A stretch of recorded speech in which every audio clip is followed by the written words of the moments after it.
Hi. പാവമാണോ താൻ? നമ്മളെല്ലാവരും ഒരു തരത്തിലല്ലെങ്കിൽ മറ്റൊരു തരത്തിൽ പാവങ്ങളാണ് അല്ലേ? പാവമായതുകൊണ്ട് ഒരു പാവയായി മാറിയിട്ടുണ്ടോ നിങ്ങൾ? ചിലരുടെയെങ്കിലും ഒരു വെറും പാവയായി ജീവിക്കേണ്ടി വന്നിട്ടുണ്ടോ?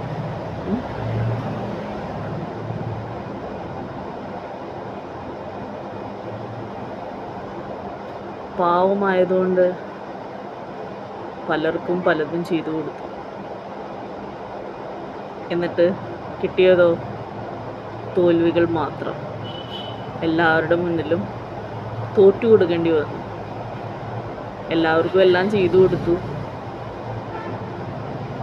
അതൊക്കെ ശരിയാവും, എൻ്റെ ശരികളായിരിക്കുമെന്ന് ഞാൻ കരുതി.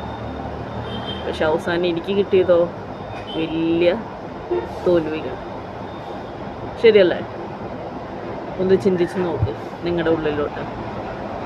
ഇതേ അനുഭവത്തിലൂടെ നിങ്ങളും കടന്നു പോയിട്ടുണ്ടാവും. I am sure.